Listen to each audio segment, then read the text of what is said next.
রমজান মাসে কতবার কোরআন খতম দেওয়া উচিত? সারা বছর কতবার কোরআন খতম দেওয়া কোরআনের হক? রমজান মাসে কোরআন খতম যত বেশি দিতে পারেন ততই ভালো। এখন আমি এটা নির্দিষ্ট করে দেওয়ার সুযোগ নেই, কারণ হলো আপনার অবস্থা কি সেটা আমি তো জানি না। আল্লাহ রাসূল এটা কি কোনো ফরজ বিষয়?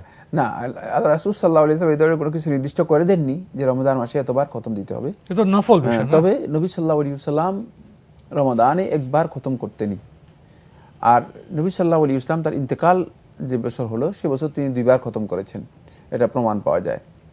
আর নবী সাল্লাল্লাহু আলাইহি ওয়াসাল্লাম নিয়মিত কোরআনের তাআহুদ করতেন। তাআহুদ বলা হয় থাকে মানে কোরআন এর সাথে কোরআন তেলাওয়াত এবং কোরআন চর্চা করা, এই কাজটি নবী সাল্লাল্লাহু আলাইহি ওয়াসাল্লাম নিয়মিত করতেন।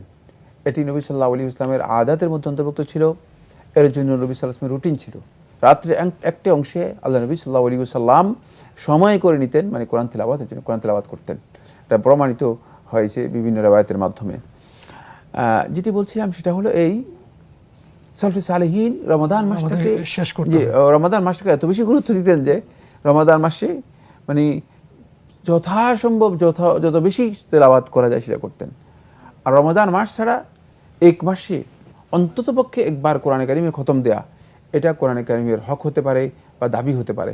এক্ষেত্রে ইমানদার ব্যক্তিগণ সচেতন হওয়া উচিত আরও বেশি, কিন্তু এটা বাধ্যতামূলক নয়। খেয়াল রাখতে হবে যে বলে সাইফুল্লাহ ভাই বলছেন তাহলে এক মাসে সামর্থ্যের উপর, তার ব্যস্ততার উপর, তার শারীরিক অবস্থার উপর, এই সব কিছুর উপর নির্ভর করবে।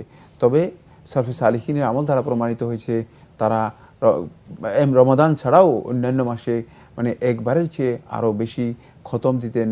এই ধরনের রেওয়ায়েত সাব্যস্ত হয়েছে এবং কোরআনে কারীমের খতম করার বিষয়টি সালফে সালেহীনের সুন্নাহের মতো সাব্যস্ত হয়েছে।